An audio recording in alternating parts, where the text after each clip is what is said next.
Marilyn Monroe, June 1, 1926 to August 4, 1962, was an American actress, model, and singer. Famous for playing comedic, blonde bombshell characters, she became one of the most popular sex symbols of the 1950s and early 1960s and was emblematic of the era's sexual revolution. She was a top-billed actress for only a decade, but her films grossed $200 million, equivalent to $2 billion in 2020, by the time of her death in 1962. Long after her death, she continues to be a major icon of pop culture.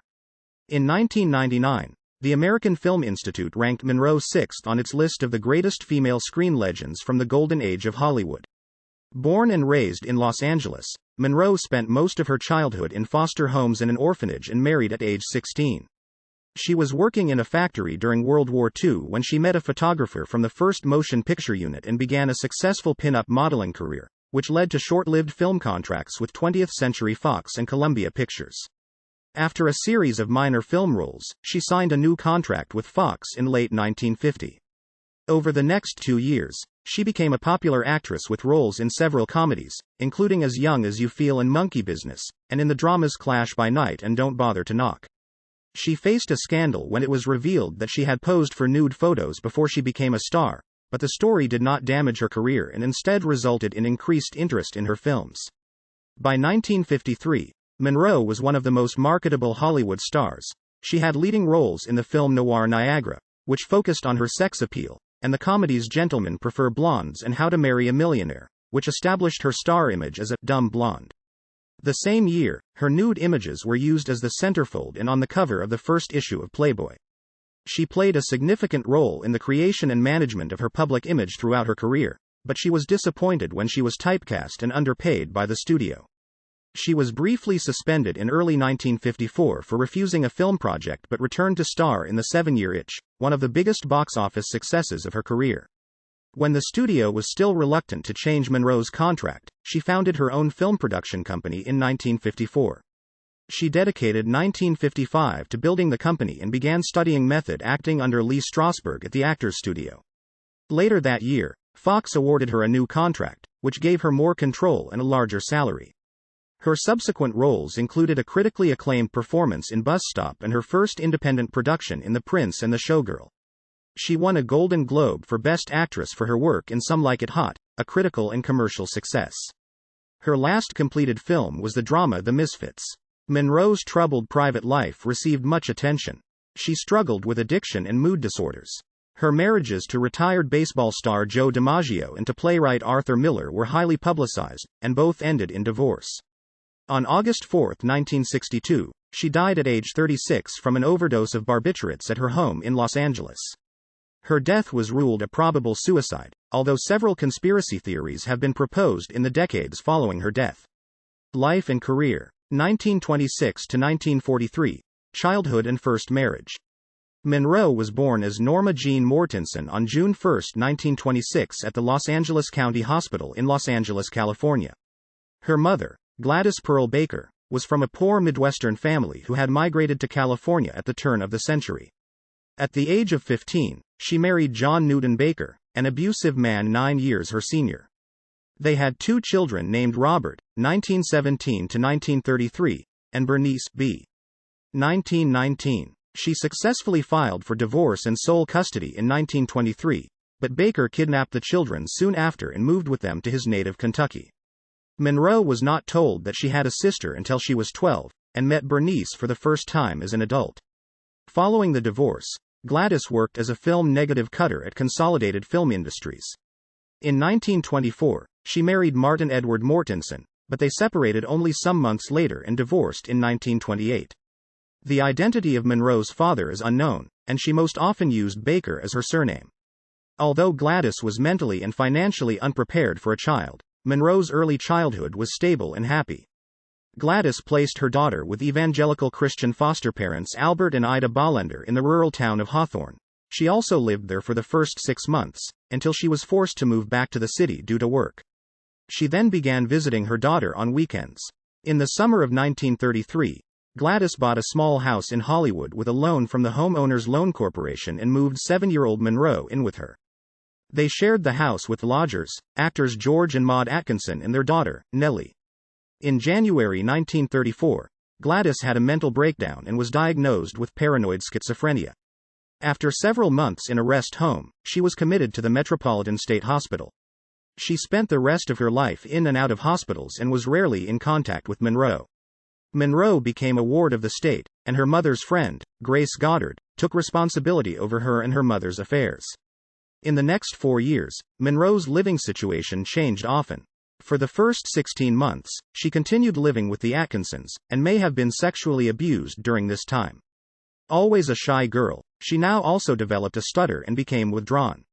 In the summer of 1935, she briefly stayed with Grace and her husband Irwin, Doc Goddard, and 2 other families, and in September, Grace placed her in the Los Angeles Orphans' Home.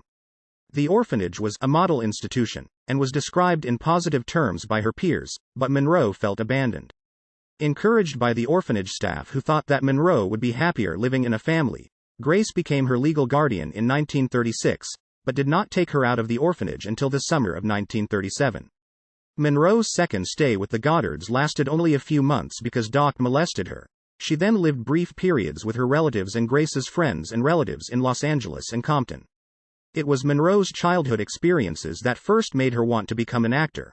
I didn't like the world around me because it was kind of grim. When I heard that this was acting, I said that's what I want to be. Some of my foster families used to send me to the movies to get me out of the house, and there I'd sit all day and way into the night. Up in front, there with the screen so big, a little kid all alone, and I loved it.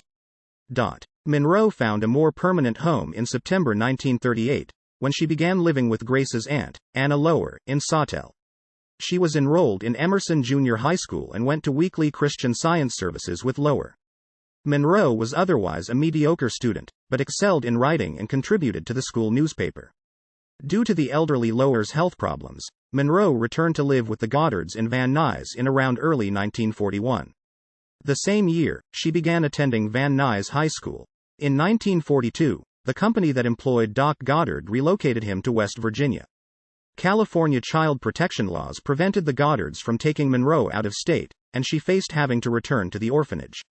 As a solution, she married their neighbor's 21-year-old son, factory worker James Doherty, on June 19, 1942, just after her 16th birthday. Monroe subsequently dropped out of high school and became a housewife. She found herself and Doherty mismatched and later stated that she was dying of boredom during the marriage. In 1943, Doherty enlisted in the Merchant Marine and was stationed on Santa Catalina Island, where Monroe moved with him. 1944 to 1948, modeling and first film roles. In April 1944, Doherty was shipped out to the Pacific, and he would remain there for most of the next 2 years. Monroe moved in with her in-laws and began a job at the Radioplane Company, a munitions factory in Van Nuys. In late 1944, she met photographer David Conover, who had been sent by the U.S. Army Air Force's 1st Motion Picture Unit to the factory to shoot morale-boosting pictures of female workers. Although none of her pictures were used, she quit working at the factory in January 1945 and began modeling for Conover and his friends. Defying her deployed husband, she moved on her own and signed a contract with the Blue Book Model Agency in August 1945. The agency deemed Monroe's figure more suitable for pin-up than high-fashion modeling, and she was featured mostly in advertisements and men's magazines. To make herself more employable, she straightened her hair and dyed it blonde. According to Emmeline Snively, the agency's owner, Monroe quickly became one of its most ambitious and hardworking models. By early 1946, she had appeared on 33 magazine covers for publications such as Pageant, U.S. Camera, Laugh, and Peak. As a model, Monroe occasionally used the pseudonym Jean Norman. Through Snively, Monroe signed a contract with an acting agency in June 1946.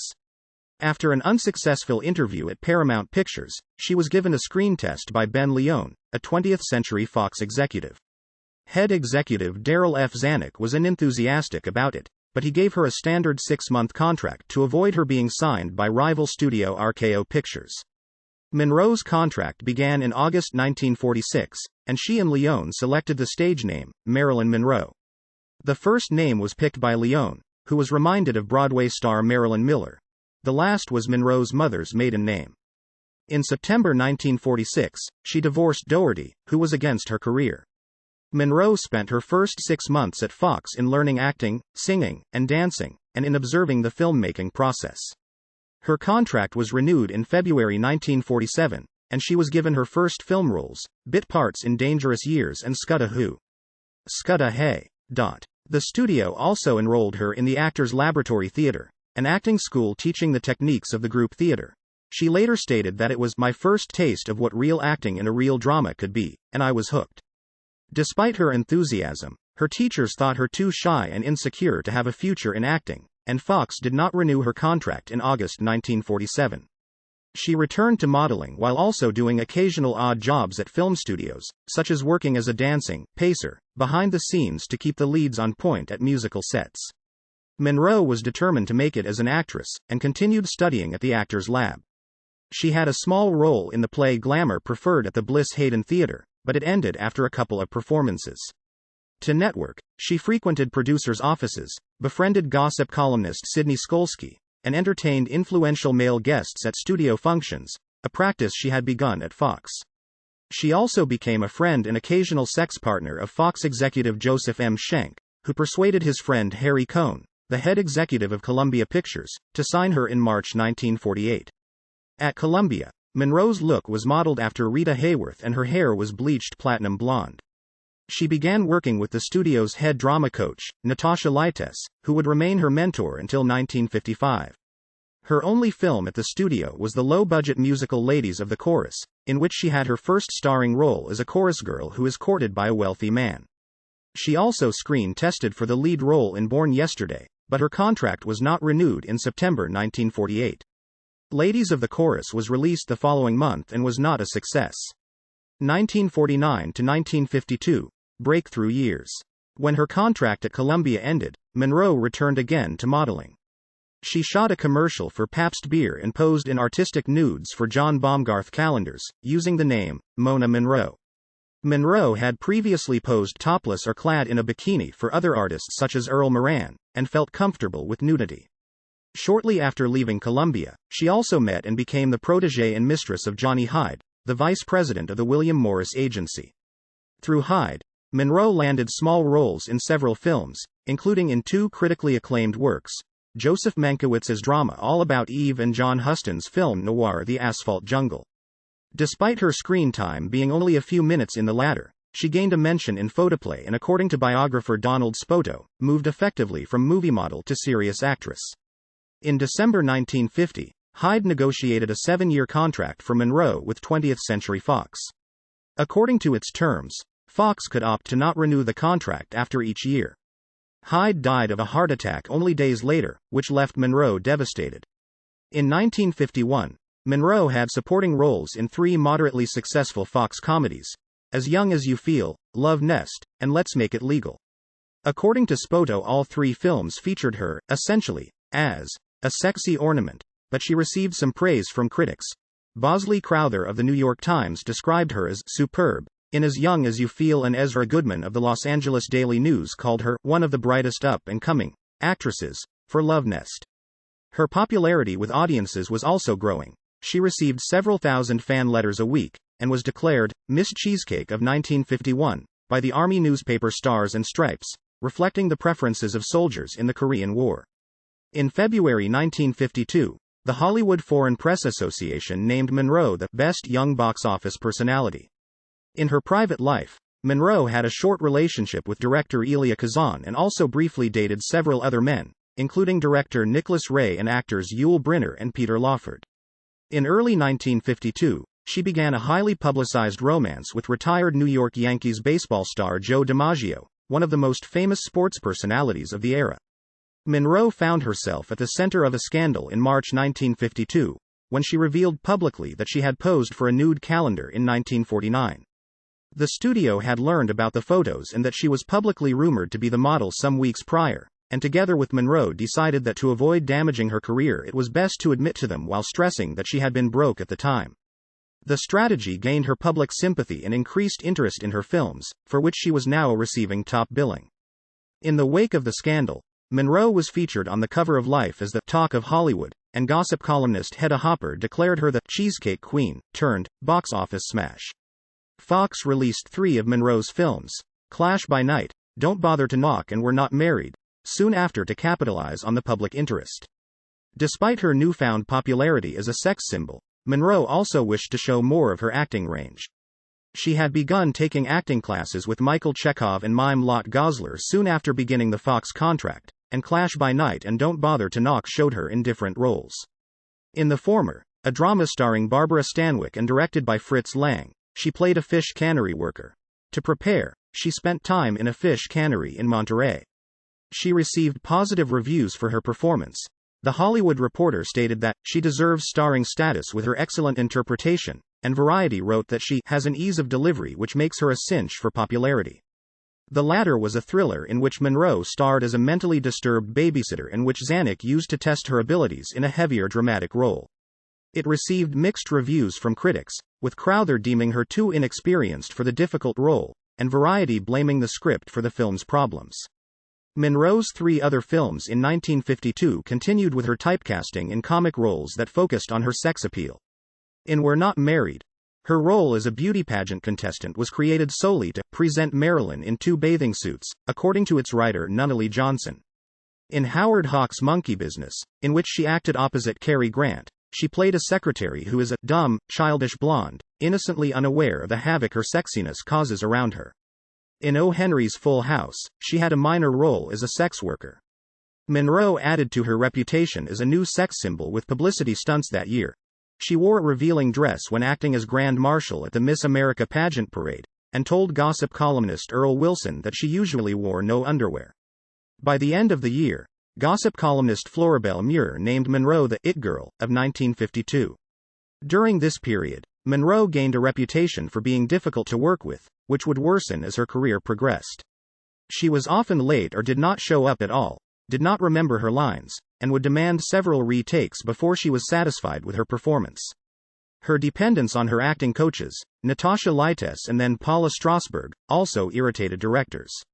Monroe's problems have been attributed to a combination of perfectionism, low self-esteem, and stage fright. She disliked her lack of control on film sets and never experienced similar problems during photo shoots, in which she had more say over her performance and could be more spontaneous instead of following a script.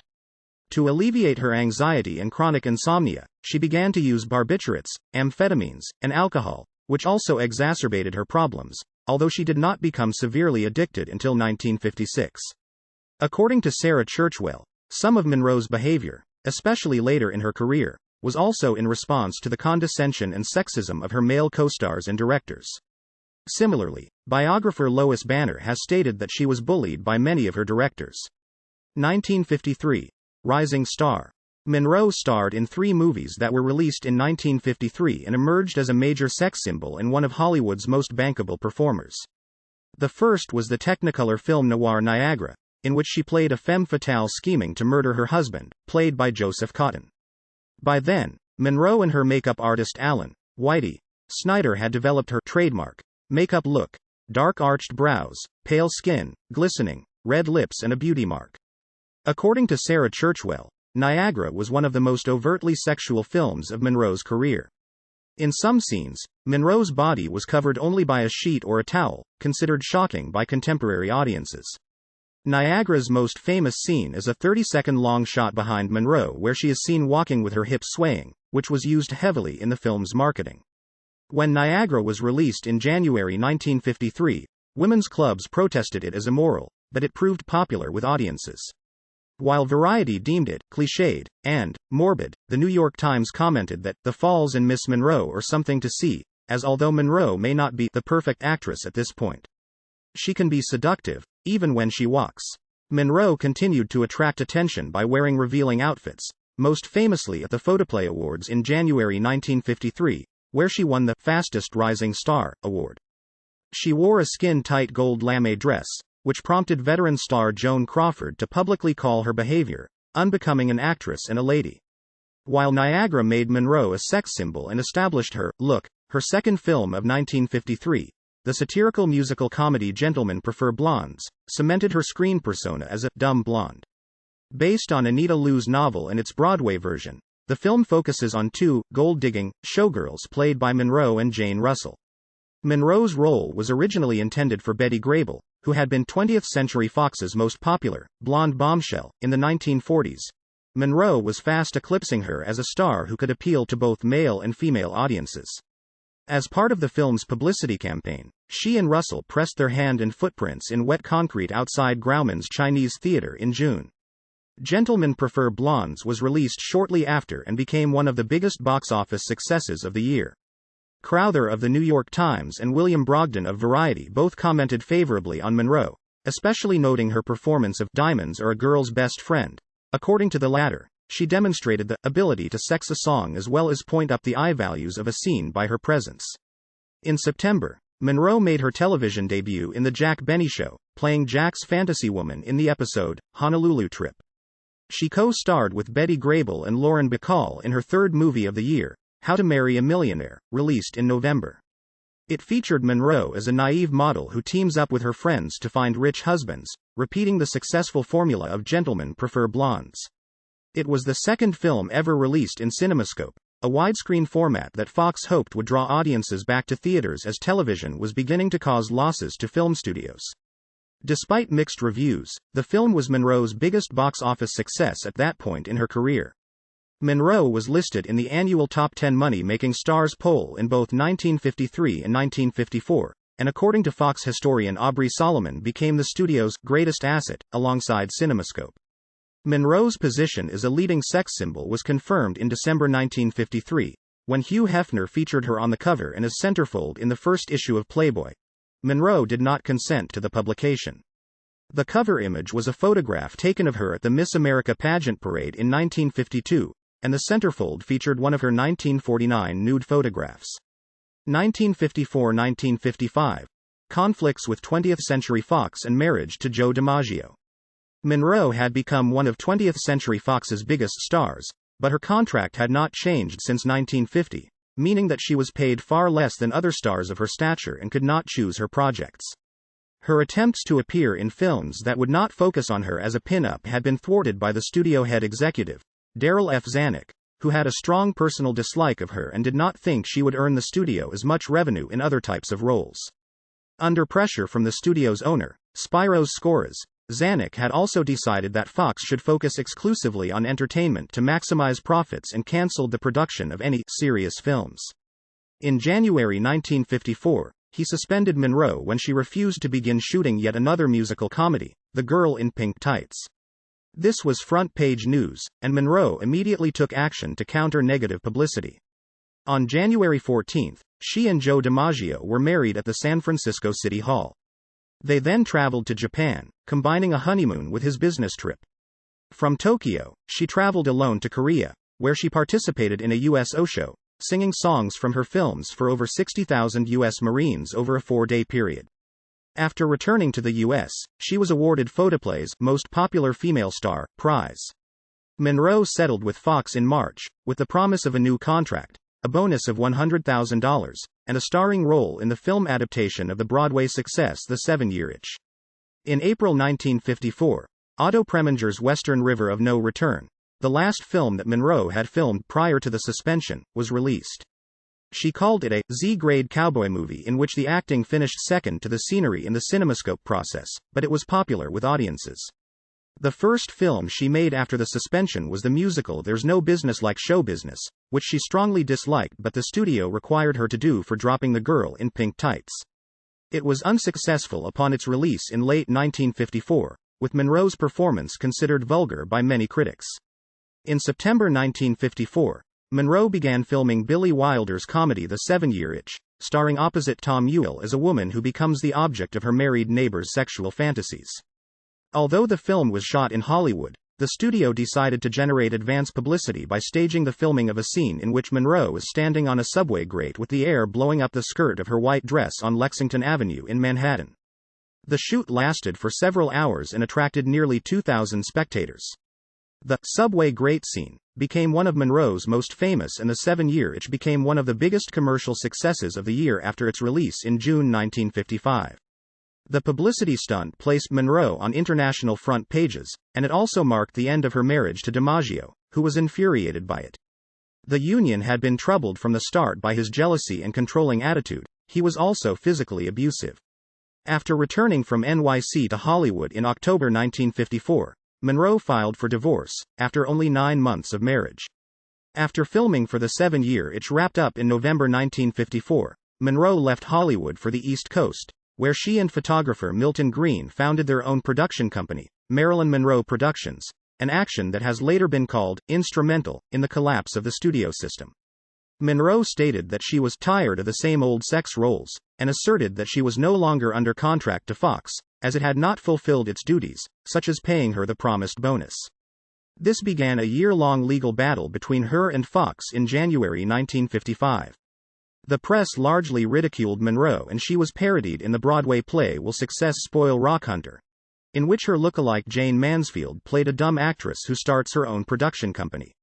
After founding MMP, Monroe moved to Manhattan and spent 1955 studying acting.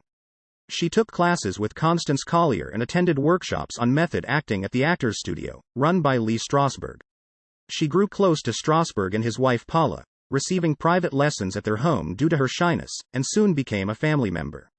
She replaced her old acting coach, Natasha Lytess, with Paula. The Strasbergs remained an important influence for the rest of her career. Monroe also started undergoing psychoanalysis, as Strasberg believed that an actor must confront their emotional traumas and use them in their performances. Monroe continued her relationship with DiMaggio despite the ongoing divorce process. She also dated actor Marlon Brando and playwright Arthur Miller. She had first been introduced to Miller by Elia Kazan in the early 1950s. The affair between Monroe and Miller became increasingly serious after October 1955, when her divorce was finalized and he separated from his wife. The studio urged her to end it, as Miller was being investigated by the FBI for allegations of communism and had been subpoenaed by the House Un-American Activities Committee, but Monroe refused. The relationship led to FBI opening a file on her. By the end of the year, Monroe and Fox signed a new 7-year contract, as MMP would not be able to finance films alone, and the studio was eager to have Monroe working for them again. Fox would pay her $400,000 to make 4 films, and granted her the right to choose her own projects, directors and cinematographers. She would also be free to make 1 film with MMP per each completed film for Fox. 1956 to 1959. Critical acclaim and marriage to Arthur Miller. Monroe began 1956 by announcing her win over 20th Century Fox. The press now wrote favorably about her decision to fight the studio. Time called her a shrewd businesswoman, and Look predicted that the win would be an example of the individual against the herd for years to come. In contrast, Monroe's relationship with Miller prompted some negative comments, such as Walter Winchell's statement that America's best-known blonde moving picture star is now the darling of the left-wing intelligentsia. In March, Monroe began filming the drama Bus Stop, her first film under the new contract. She played Cherie, a saloon singer whose dreams of stardom are complicated by a naive cowboy who falls in love with her. For the role, she learned an Ozark accent, chose costumes and makeup that lacked the glamour of her earlier films, and provided deliberately mediocre singing and dancing. Broadway director Joshua Logan agreed to direct, despite initially doubting her acting abilities and knowing of her reputation for being difficult. The filming took place in Idaho and Arizona, with Monroe, technically in charge, as the head of MMP, occasionally making decisions on cinematography and with Logan adapting to her chronic lateness and perfectionism.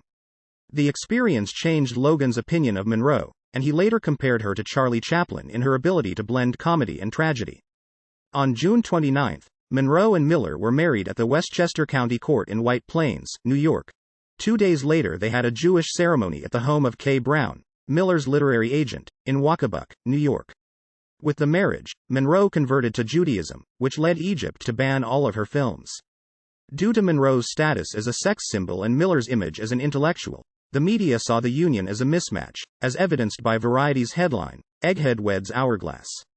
Bus Stop was released in August 1956 and became critical and commercial success. The Saturday Review of Literature wrote that Monroe's performance effectively dispels once and for all the notion that she is merely a glamour personality, and Crowther proclaimed, "Hold on to your chairs, everybody, and get set for a rattling surprise." Marilyn Monroe has finally proved herself an actress. She also received a Golden Globe for Best Actress nomination for her performance. In August, Monroe also began filming MMP's first independent production, The Prince and the Showgirl, at Pinewood Studios in England. Based on a 1953 stage play by Terence Rattigan, it was to be directed and co-produced by, and to co-star, Laurence Olivier. The production was complicated by conflicts between him and Monroe.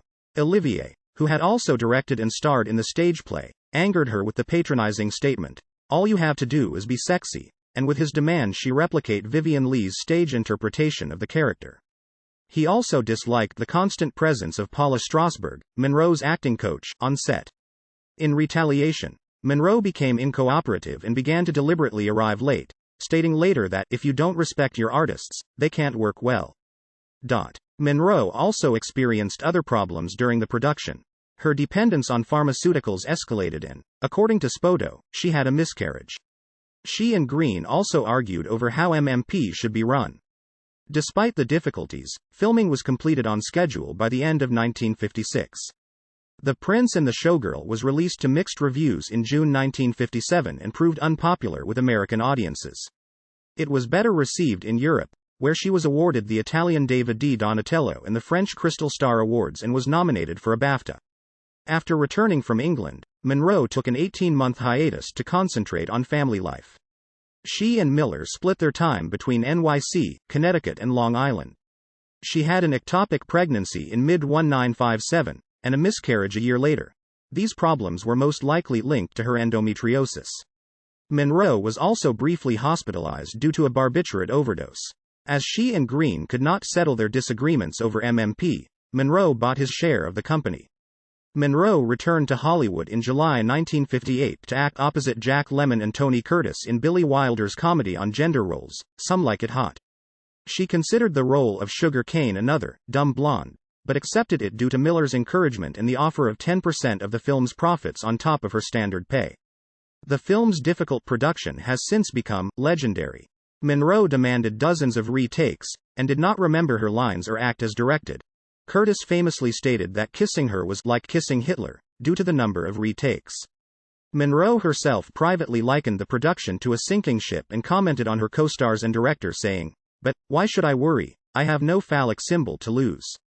Many of the problems stemmed from her and Wilder, who also had a reputation for being difficult, disagreeing on how she should play the role.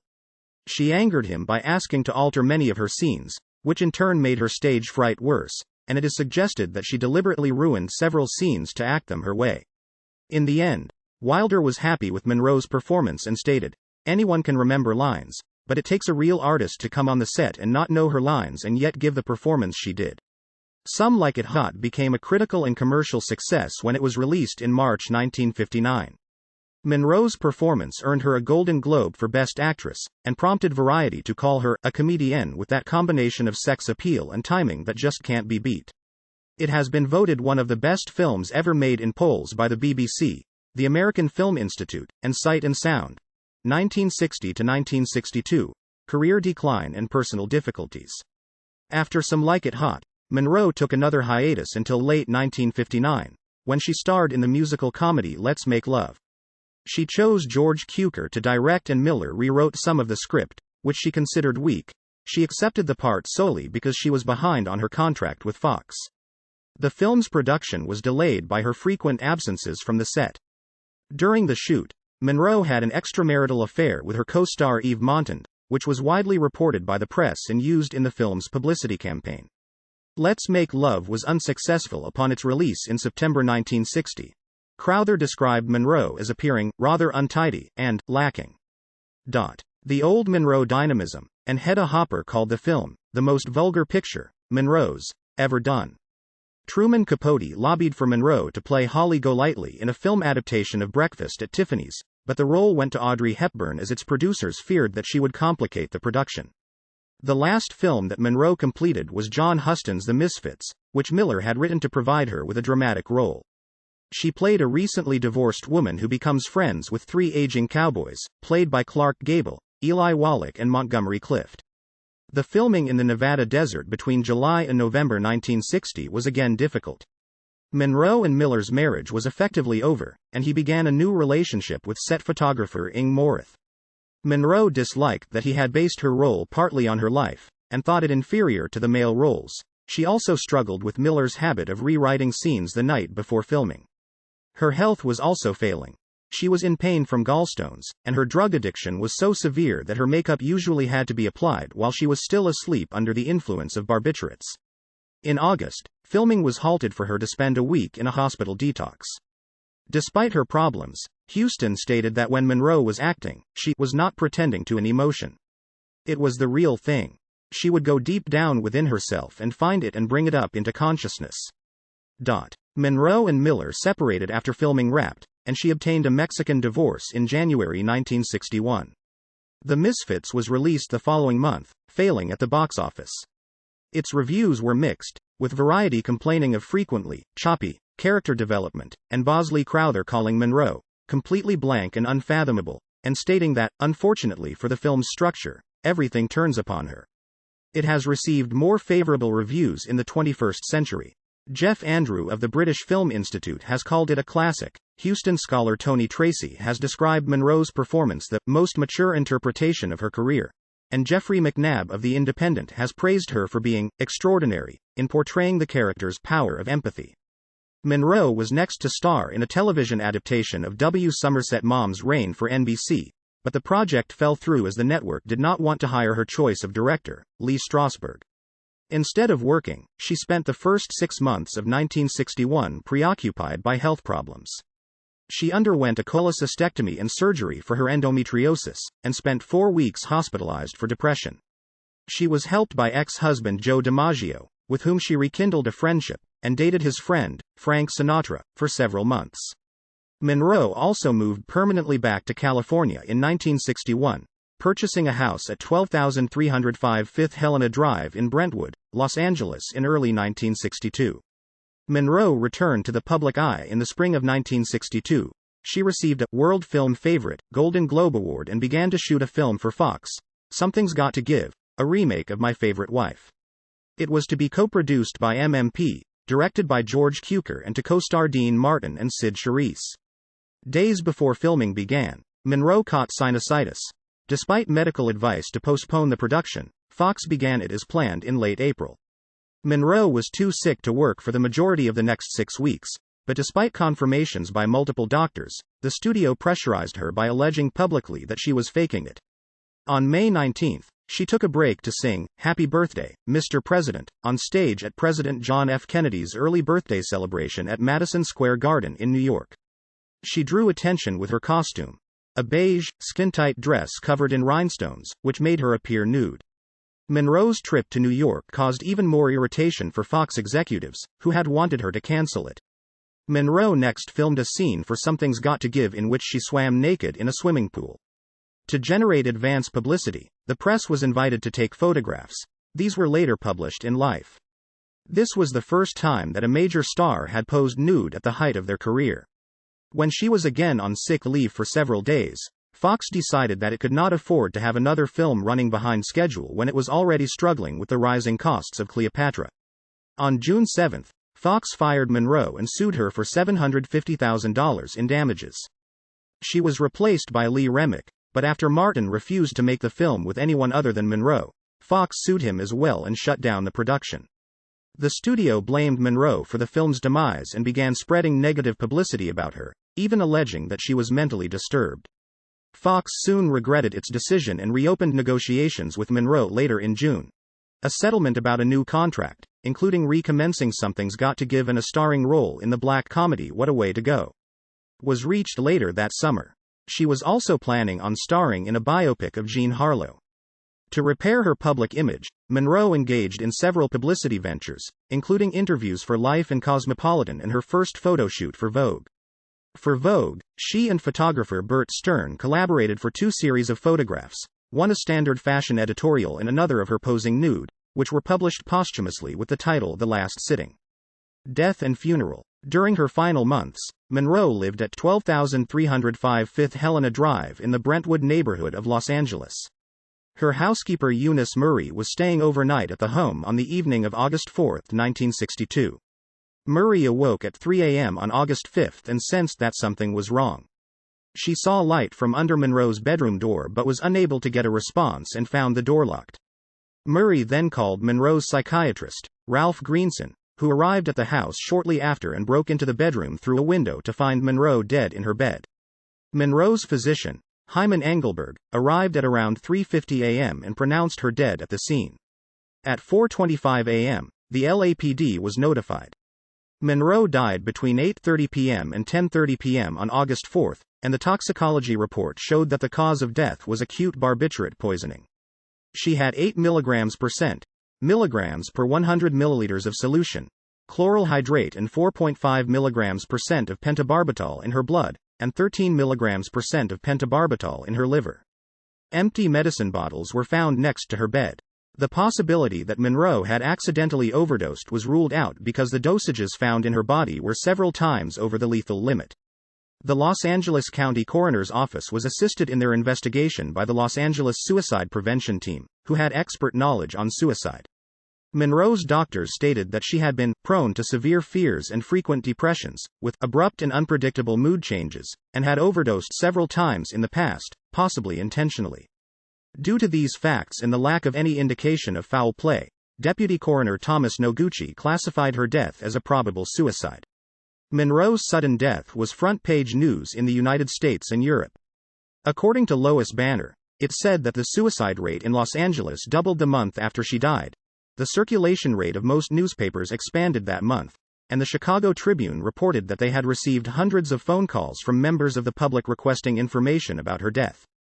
French artist Jean Cocteau commented that her death should serve as a terrible lesson to all those whose chief occupation consists of spying on and tormenting film stars. Her former co-star Laurence Olivier deemed her the complete victim of ballyhoo and sensation, and bus stop director Joshua Logan stated that she was one of the most unappreciated people in the world. Her funeral, held at the Westwood Village Memorial Park Cemetery on August 8, was private and attended by only her closest associates. The service was arranged by Joe DiMaggio, Monroe's half-sister Bernice Baker Miracle, and Monroe's business manager Inez Melson. Hundreds of spectators crowded the streets around the cemetery. Monroe was later entombed at Crypt No. 24 at the Corridor of Memories. In the following decades, several conspiracy theories, including murder and accidental overdose, have been introduced to contradict suicide as the cause of Monroe's death. The speculation that Monroe had been murdered first gained mainstream attention with the publication of Norman Mailer's Marilyn, a biography in 1973, and in the following years became widespread enough for the Los Angeles County District Attorney John Van de Kamp to conduct a threshold investigation in 1982 to see whether a criminal investigation should be opened. No evidence of foul play was found. Screen persona and reception. The 1940s had been the heyday for actresses who were perceived as tough and smart, such as Katharine Hepburn and Barbara Stanwyck, who had appealed to women-dominated audiences during the war years. 20th Century Fox wanted Monroe to be a star of the new decade who would draw men to movie theaters, and saw her as a replacement for the aging Betty Grable, their most popular blonde bombshell of the 1940s. According to film scholar Richard Dyer, Monroe's star image was crafted mostly for the male gaze. From the beginning, Monroe played a significant part in the creation of her public image, and towards the end of her career exerted almost full control over it. She devised many of her publicity strategies, cultivated friendships with gossip columnists such as Sidney Skolsky and Luella Parsons, and controlled the use of her images. In addition to Grable, she was often compared to another iconic blonde, 1930s film star Jean Harlow.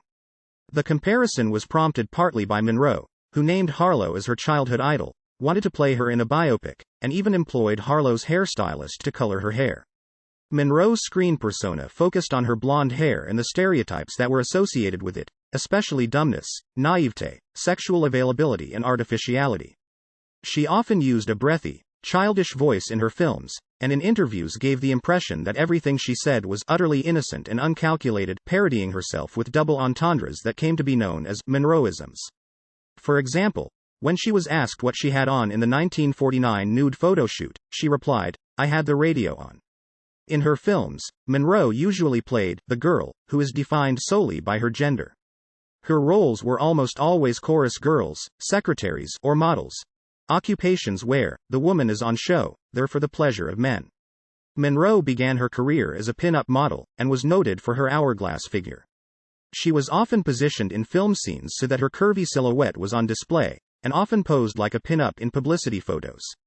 Her distinctive, hip-swinging walk also drew attention to her body and earned her the nickname, the girl with the horizontal walk. Monroe often wore white to emphasize her blondness and drew attention by wearing revealing outfits that showed off her figure. Her publicity stunts often revolved around her clothing either being shockingly revealing or even malfunctioning, such as when a shoulder strap of her dress snapped during a press conference. In press stories, Monroe was portrayed as the embodiment of the American dream, a girl who had risen from a miserable childhood to Hollywood stardom. Stories of her time spent in foster families and an orphanage were exaggerated and even partly fabricated. Film scholar Thomas Harris wrote that her working-class roots and lack of family made her appear more sexually available, the ideal playmate, in contrast to her contemporary, Grace Kelly, who was also marketed as an attractive blonde, but due to her upper-class background was seen as a sophisticated actress, unattainable for the majority of male viewers. Although Monroe's screen persona as a dim-witted but sexually attractive blonde was a carefully crafted act, audiences and film critics believed it to be her real personality. This became an obstacle when she wanted to pursue other kinds of roles, or to be respected as a businesswoman. Biographer Lois Banner has written that Monroe often subtly parodied her status as a sex symbol in her films and public appearances, and that the Marilyn Monroe character she created was a brilliant archetype, who stands between Mae West and Madonna in the tradition of 20th-century gender tricksters. Monroe herself stated that she was influenced by West, learning a few tricks from her, that impression of laughing at, or mocking, her own sexuality. She studied comedy in classes by mime and dancer Lot Gosler, famous for her comic stage performances, and Gosler also instructed her on film sets. In Gentlemen Prefer Blondes, one of the films in which she played an archetypal dumb blonde, Monroe had the sentence, "I can be smart when it's important, but most men don't like it," added to her character's lines. According to Dyer, Monroe became virtually a household name for sex in the 1950s, and her image has to be situated in the flux of ideas about morality and sexuality that characterized the 50s in America, such as Freudian ideas about sex, the Kinsey Report, and Betty Friedan's The Feminine Mystique. By appearing vulnerable and unaware of her sex appeal, Monroe was the first sex symbol to present sex as natural and without danger, in contrast to the 1940s femme fatales. Spoto likewise describes her as the embodiment of the post-war ideal of the American girl, soft, transparently needy, worshipful of men, naive, offering sex without demands, which is echoed in Molly Haskell's statement that she was the 50s fiction, the lie that a woman had no sexual needs, that she is there to cater to, or enhance, a man's needs. Monroe's contemporary Norman Mailer wrote that, Marilyn suggested sex might be difficult and dangerous with others, but ice cream with her, while Groucho Marx characterized her as Mae West, Theda Bara, and Bo Peep all rolled into one. According to Haskell, due to her status as a sex symbol, Monroe was less popular with women than with men, as they couldn't identify with her and didn't support her, although this would change after her death. Dyer has also argued that Monroe's blonde hair became her defining feature because it made her racially unambiguous and exclusively white just as the civil rights movement was beginning, and that she should be seen as emblematic of racism in 20th-century popular culture. Banner agreed that it may not be a coincidence that Monroe launched a trend of platinum blonde actresses during the civil rights movement, but has also criticized Dyer, pointing out that in her highly publicized private life, Monroe associated with people who were seen as white ethnics, such as Joe DiMaggio, Italian-American, and Arthur Miller. According to Banner, she sometimes challenged prevailing racial norms in her publicity photographs. For example, in an image featured in Look in 1951, she was shown in revealing clothes while practicing with African-American singing coach Phil Moore. Monroe was perceived as a specifically American star, a national institution as well known as hot dogs, apple pie, or baseball, according to Photoplay. Banner calls her the symbol of Populux, a star whose joyful and glamorous public image helped the nation cope with its paranoia in the 1950s about the Cold War, the atom bomb, and the totalitarian communist Soviet Union. Historian Fiona Handyside writes that the French female audiences associated whiteness, blondness with American modernity and cleanliness, and so Monroe came to symbolize a modern, liberated woman whose life takes place in the public sphere. 20th Century Fox further profited from Monroe's popularity by cultivating several look-alike actresses, such as Jane Mansfield and Sherry North. Other studios also attempted to create their own Monroes. Universal Pictures with Mamie Van Doren, Columbia Pictures with Kim Novak, and the Rank Organization with Diana Dors. Legacy. According to the Guide to United States Popular Culture, as an icon of American popular culture, Monroe's few rivals in popularity include Elvis Presley and Mickey Mouse.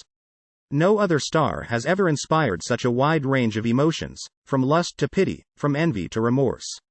Art historian Gail Levin stated that Monroe may have been the most photographed person of the 20th century, and the American Film Institute has named her the sixth greatest female screen legend in American film history. The Smithsonian Institution has included her on their list of 100 most significant Americans of all time, and both Variety and VH1 have placed her in the top 10 in their rankings of the greatest popular culture icons of the 20th century. Hundreds of books have been written about Monroe. She has been the subject of films, plays, operas, and songs, and has influenced artists and entertainers such as Andy Warhol and Madonna. She also remains a valuable brand. Her image and name have been licensed for hundreds of products, and she has been featured in advertising for brands such as Max Factor, Chanel, Mercedes-Benz, and Absolute Vodka. Monroe's enduring popularity is linked to her conflicted public image. On the one hand, she remains a sex symbol, beauty icon, and one of the most famous stars of classical Hollywood cinema. On the other, she is also remembered for her troubled private life, unstable childhood, struggle for professional respect, as well as her death and the conspiracy theories that surrounded it. She has been written about by scholars and journalists who are interested in gender and feminism. These writers include Gloria Steinem, Jacqueline Rose, Molly Haskell, Sarah Churchwell, and Lois Banner. Some, such as Steinem, have viewed her as a victim of the studio system. Others, such as Haskell, Rose, and Churchwell, have instead stressed Monroe's proactive role in her career and her participation in the creation of her public persona.